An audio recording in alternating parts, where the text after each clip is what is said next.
Hello, welcome to part 1 of a two-part lecture on lesions involving squamous cells and cervical smears.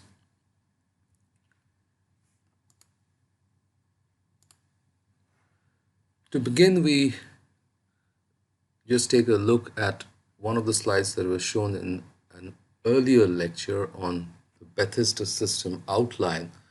So the abnormalities of squamous cells come under the interpretation results sections under the subcategory of epithelial cell abnormalities, which include abnormalities of squamous cells, glandular cells, and others which are not otherwise specified. So the two parts of the lecture is going to involve the lesions which has been outlined here with this maroon colored rectangle. The epithelial abnormalities involving squamous cells can be broadly divided into three categories: atypical squamous cells, squamous intraepithelial lesions, and squamous cell carcinomas.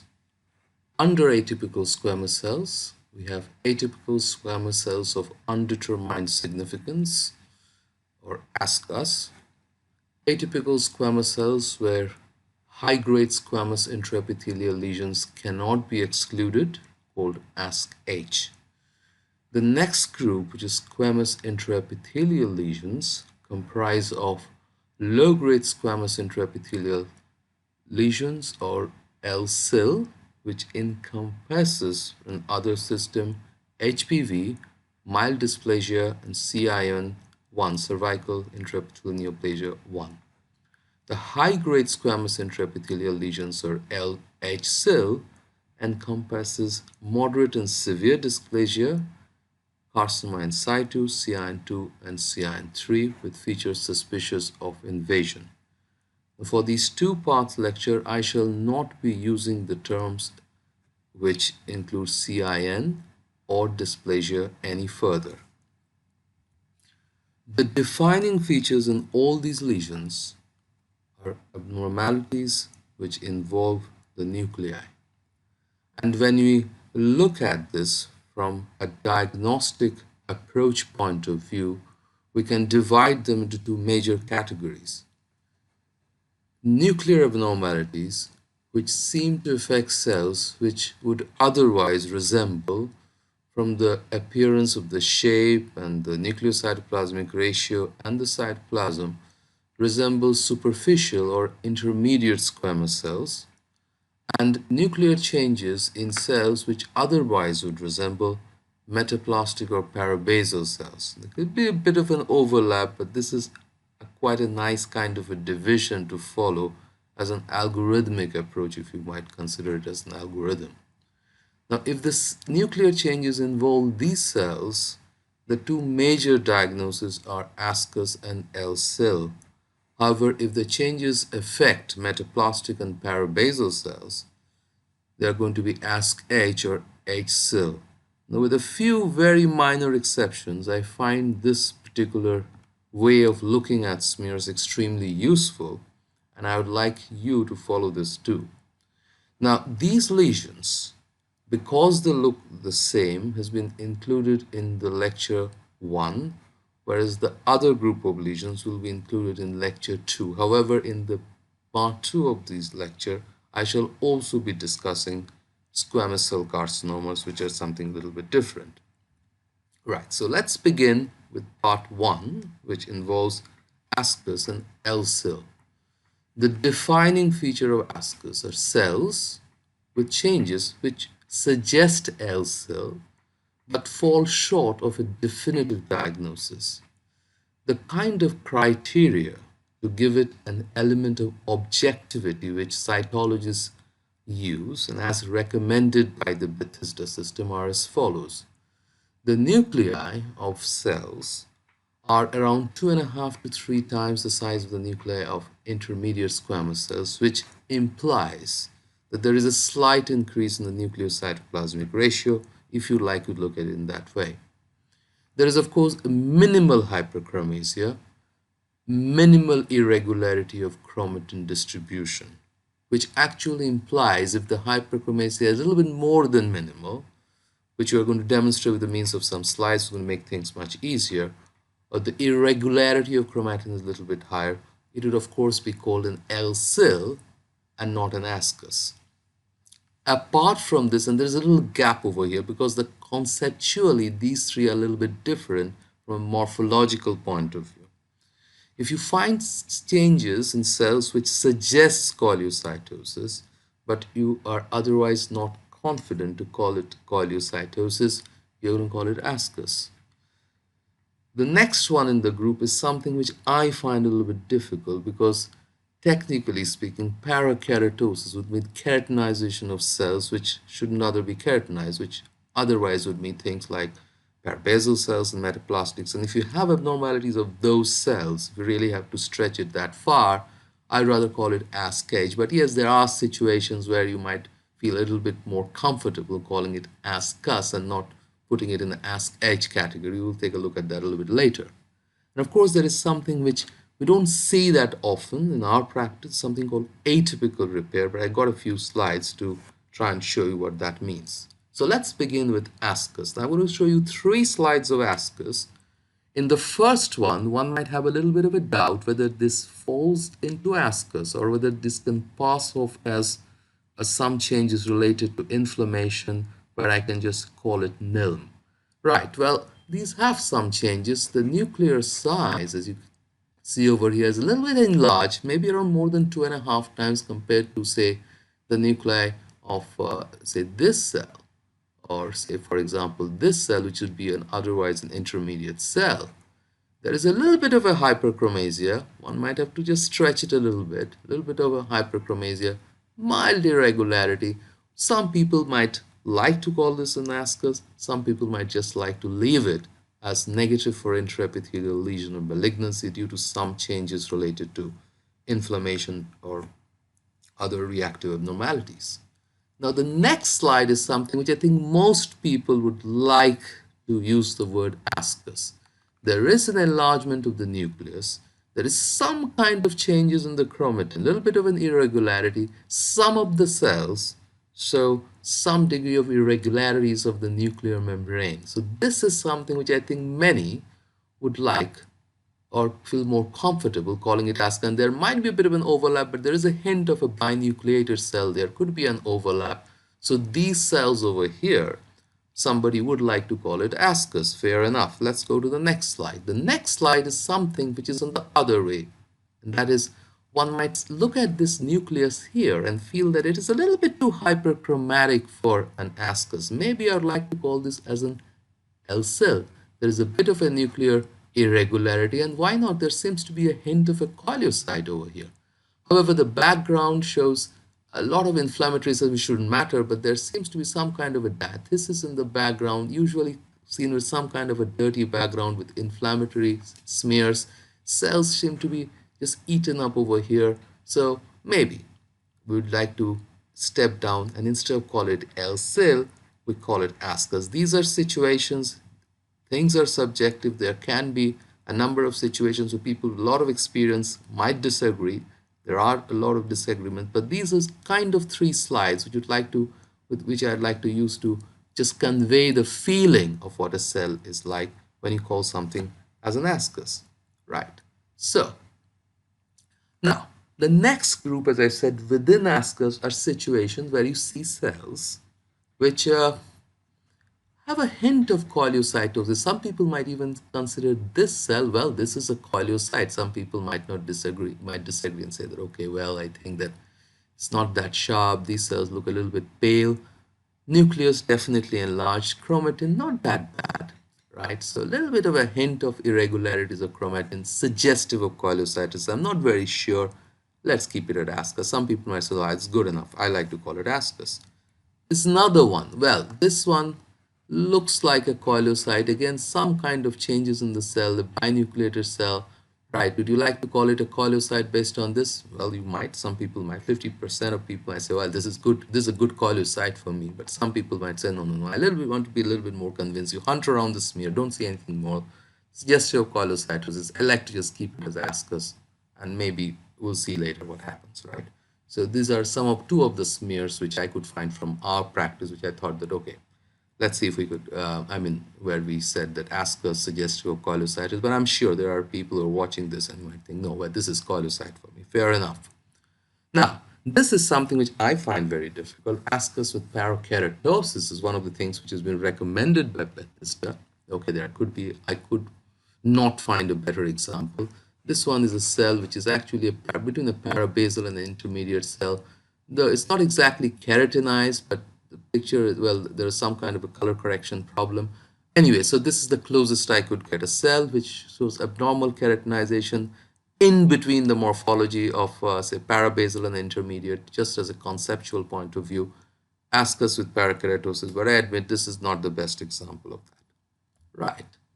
Now, this is again something I find it very difficult. So what is typical repair? In typical repair, one of the things which you all rely on, a group of cells looks more like metaplastic cells. They're arranged in a kind of a trabecular shoal of fish appearance, right, with opened up chromatin, prominent nucleoli.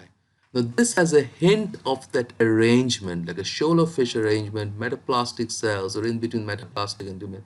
This kind of cells, and you see that the nuclei do not really conform to what we expect to find in a typical repair. So, nuclei seems to be a little bit enlarged, hyperchromatic, irregular nuclear outline, something the closest that I could find to present as an atypical repair, and I'm going to try and discuss some of the differentiating points in a later slide. This is another situation, ASCUS in the postmenopausal women and atrophy. This is one of the situations I've already discussed this one of the earlier lectures, that in postmenopausal women and atrophy, and also situations where the maturation is low and the woman is taking progesterone. What happens is that there is an apparent enlargement of the nucleus. As you see, most of the nuclei over here are enlarged. Maybe some of them a little bit hyperchromatic, or is it an overlap? So some people just pass it off changes related to atrophy. Some might try to play a little bit safe and say, okay, I have ASCUS and let's follow the ASCUS protocol. Some people might even ask, or the clinician, depending on the report, might like to give them a topical estrogen therapy and repeat the smear. So what I'm trying to convey is that in situations where there is atrophy, there are changes in the nuclei which looks like something which might push somebody to a diagnosis of ASCUS. However, in the other situation, I'm going to use this cell again. This again is something so kind of a look-alike. You've got these parabasal cells, but you see the nuclear change. You've got a kind of a hyperchromatic, kind of a smudgy kind of an appearance. Some people might like to call it an ASCUS. Some people might say, okay, it just changes because of atrophy. We don't want to, frighten the lady or the clinician. We're not going to put it as ASCUS. There are changes due to atrophy. So this is always a kind of a difficult kind of a balance to maintain. Some people like to pull the gun, call things ASCUS. Some people want to play short, and with their experience, you learn that these are all mostly due to changes because of atrophy, and just call it as nil atrophy. Right. Now, before we pull the curtains on ASCUS, let's look at a few points that we need to remember. Now, remember, in the screening population, the prevalence of ASCUS decreases with increase in age. Right? Now, in presence of associated reparative or degenerative changes, or in presence of organisms, atrophic patterns you've already talked about, deciding between an ASCUS and nil can be extremely difficult. In such circumstances, the history, along with the knowledge of high-risk HPV status, and of course the results of prior pap smears, could be extremely important. So if you have a lady with negative HR-HPV, done a number of pap smears which are all normal, and you see changes, is ASCUS or not, you better say, no, it's not ASCUS, you just call it nil, because previously it was nil. However, one should also remember the other side of the story, and if you know the HR-HPV, it might also lead to bias. That means HR-HPV is positive, you see an abnormality, you call it immediately ASCUS. That it doesn't work like that. It is quite possible that we know that we can have HR-HPV positive even in normal smear. We've seen it in our work. So that's something that you need to keep in mind. So after ASCUS, we are going to come back to ASCUS during the slides of differential diagnosis, but let's take a look at the low-grade cells. So The criteria for calling something low-grade is that the changes involve squamous cells with superficial intermediate cytoplasm. Fair enough. That's why it is in part 1 of this lecture, not part 2. It may show variable amount of keratinization. So when you think of an LSIL, just don't think of a very highly keratinized cells which stares back at you, looks ugly. No, you can have absolutely cyanophilic cells, non-keratinized. You can still get LSIL. The nuclei are enlarged more than 3 times. Remember, its case of ASCUS is 2.5 to 3. I really don't know whether you really go on and measure, get a kind of a subjective measure, but technically speaking, nuclei are more than 3 times the size of nuclei of intermediate type cells, which of course leads to a slight increase in a nucleocytoplasmic ratio. I personally do not find that to be too useful, looking at it from the angle of nucleocytoplasmic ratio. This makes things much easier when I look into the other group, that is ASCH and HCIL, which I'm going to talk about in the next lecture. The nuclei are generally hyperchromatic, of course, but sometimes it may be normochromatic. So just not look for hyperchromaticity before calling something LSIL, right? I mean, hyperchromasia helps, but it could be normochromatic and still be LSIL. The appearance of chromatin, as I said, can vary. It can be from coarsely granular to smudgy to opaque. The appearance of the nuclear membrane may vary from smooth. Yeah, it can be smooth to smartly irregular. You may have micronucleation. Of course, one of the defining features is coilocytosis. I mean, you see coilocytosis, you are done and dusted. You call it LSIL. Right? Okay, so let's look at this one. So in this particular picture, what you see are nuclei which are definitely enlarged more than 3 times the size of an intermediate cell. It is enlarged, okay, shows an abnormal chromatin pattern. And I'm going to show you slides in the differential diagnostic section where I'm going to put 2 smears side by side of ASCUS and LSIL to exhibit the difference. Okay, irregular outline, but some of the cell here, maybe it's a little bit small, looks a little bit less amount of chromatin abnormality. Here the chromatin appears to be smudgy. So this smear actually shows the range of changes in the chromatin if you really like to look at it from a very critical angle. But this kind of changes, this is a binucleated cell. These kind of changes are convincing enough if I see them under the microscope to say, well, this is LSIL. Okay, there is no other DD, at least on these group of cells. Right, look at this one now. Here, what you have are again cells which can range. Some of the cells are not very large, but they're all part of the same group of cells. And look at how hyperchromatic these cells are. This cells, of course, have got very irregular chromatin. This have got some degree of irregularity over here, right? Look at this one, a binucleated cell, very, very hyperchromatic here. This is markedly enlarged here compared to, say, this cell is a more normal looking cell. So here, once again, if I see a cluster like this, this to me is, well, it is LSIL. Another group of cells where I'm absolutely convinced, and here is very easy, because what you have as nuclei, which are enlarged, extremely hyperchromatic. When I see this degree of chromasia, I'm pretty certain that we are dealing with LSIL, right, with some degree of irregularity. And here the cell looks like a coilocyte to me. Okay, so there is a changes here. There is a perinuclear vacuolation which stretches right near the membrane. A very sharp line can be drawn between the part of the cytoplasm which is not involved with the vacuole and the part which is. A very sharp line. So this to me is an LSIL. So another example of an LSIL where this is bordering into like HCIL category because the nucleocytoplasmic ratio is very high. This is almost looks like a parabasal metaplastic cell. It is something like where you see one of those H cells where we do not have such a high NC ratio, which would correspond possibly to CIN2, the old CIN2, which we use that system, moderate dyskaryosis. But still, to me, I still think the cell is big enough to consider this as an LSIL rather than an HCIL, but sometimes it can be a problem.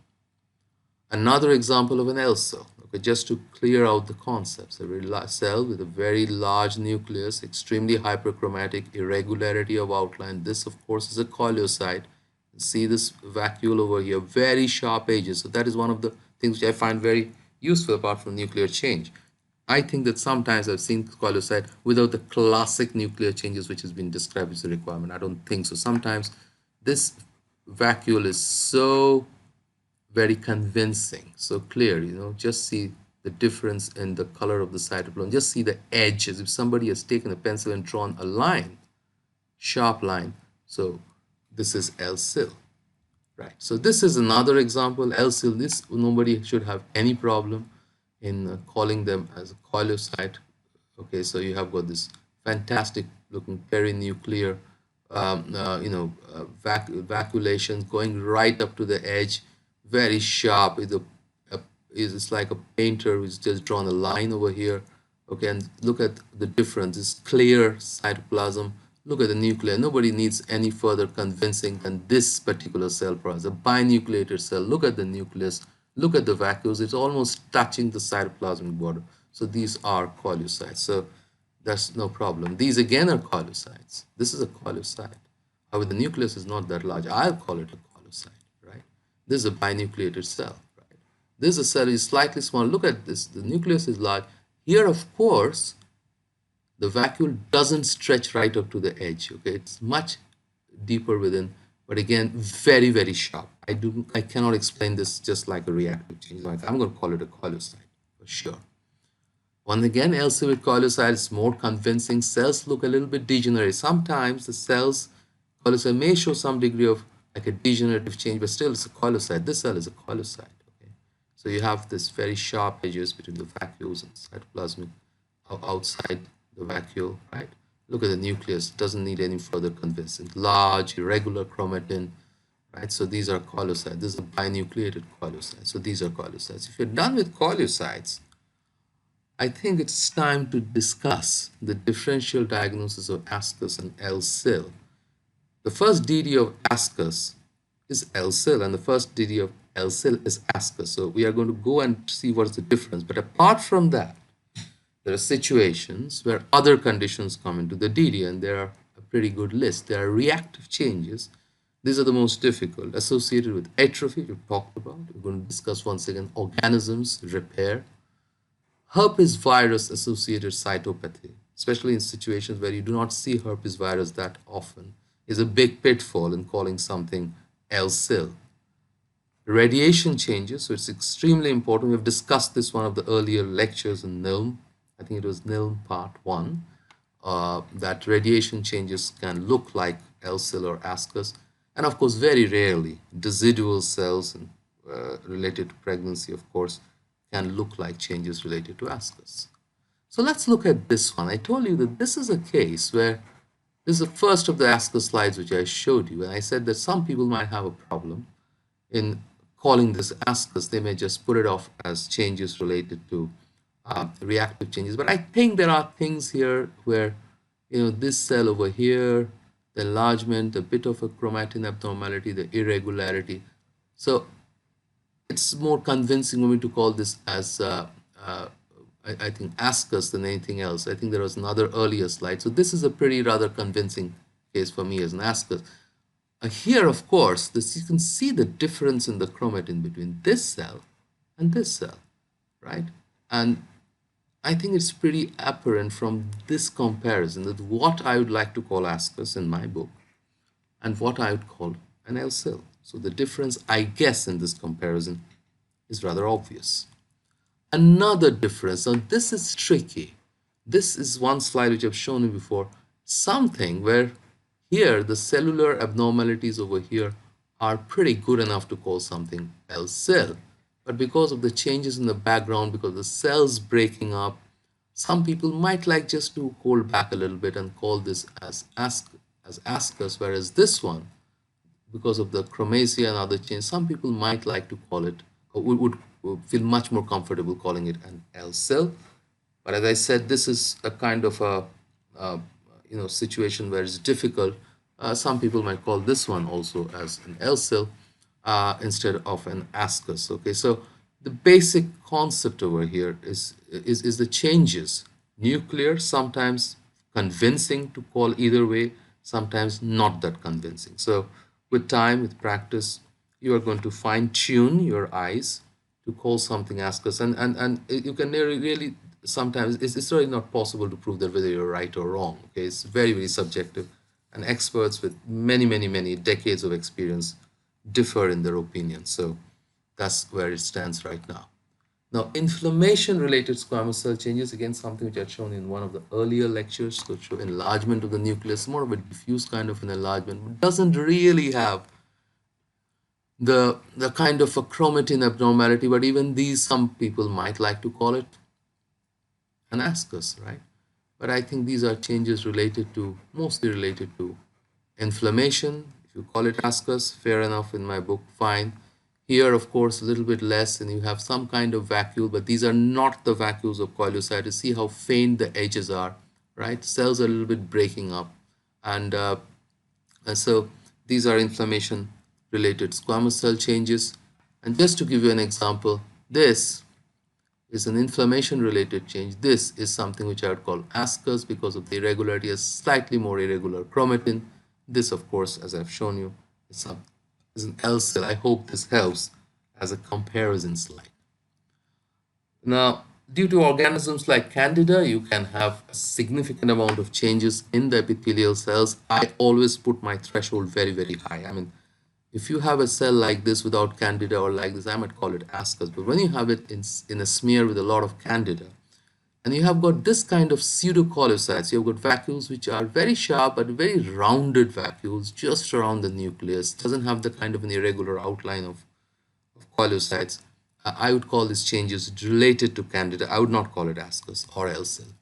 Look at this here. See, look at this nuclei. Just if you forget the pseudohyphae and the spores of Candida, you'd call this an ascus. But when it affects cells like this, which is just swarming with Candida, spores and hyphae, I'm not going to call it ascus. I'm going to just leave it as nil Candida. I'm not going to think about it again. I know this is because of Candida, right? So now this can be very tricky. The next one, herpes virus induced changes. Look at this cell, okay, enlarged, hyperchromatic, unless and until you're really paying close attention to the chromatin itself, and you start seeing this kind of a ground glass pattern.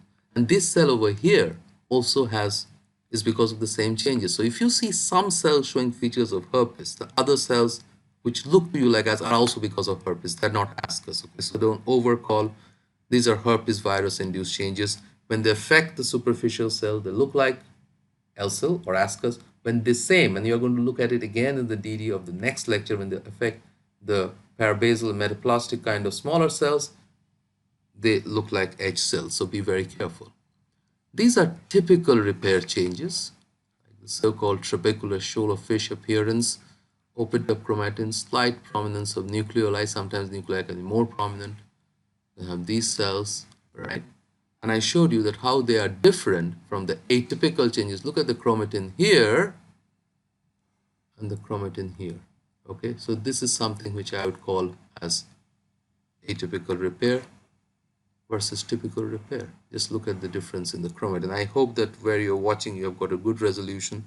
I hope that you all watch this on at least a laptop and not on your phone, because the nuclear details are very crucial. And so you need a good resolution to be able to appreciate the same and translate it into your practice. Right. This is, of course, atrophy with predominance of intermediate pattern squamous cells, right? So you can show you can see a significant amount of enlargement, some chromatin changes, okay? Some people might say, okay, it could be atrophy, but in my book, this is ascus. Some people might disagree, okay? And we're both right that no, I think this is all because of atrophy, and so I'm not going to call it ascus. If you really want, you can just give the patient some topical estrogen therapy and see if it comes down. But this can happen. Now, of course, it can also happen involving the parabasal cells. But once again, you see kind of a very smudgy kind of a chromatin, okay, some characterless chromatin kind of a pattern, which is more related to the changes due to atrophy. But I can assure you there are a lot of people who are going to just call this as ascus in the background of atrophy, and that's where it stands. Now, the other group, of course, you should know the history, is radiation-induced changes, monstrous cells, okay, with this huge, extremely pleomorphic nuclei, irregular nuclear outline. Look at this cell over here. But the important thing is that the cells themselves are extremely big. So there is an enlargement nucleus, irregular nuclear outlines, right? And this looks like a part of this group, but this, you know, the radiation history and got experience good enough to know that these are because of these changes are due to radiation. Okay. Finally, we take a look at cells very, very, very rarely seen in practice. This is possibly one of the examples, postpartum period or related to pregnancy, where you have these cells, large cells with kind of a frilly edges, very kind of a smudgy kind of a cytoplasm. Look at the nucleus, large. You might think it, but if you know how to recognize these cells, if you have seen one of them, you'll say, okay, and in the adequate background, these cells are decidual cells. So with this, I thank you for your time, and I see you very soon. We are going to see you very soon in part 2 of the lecture. Thank you, Dr. Nadeem. It's a pleasure to be a part of this series of lecture with Percy. Thank you very much. See you soon.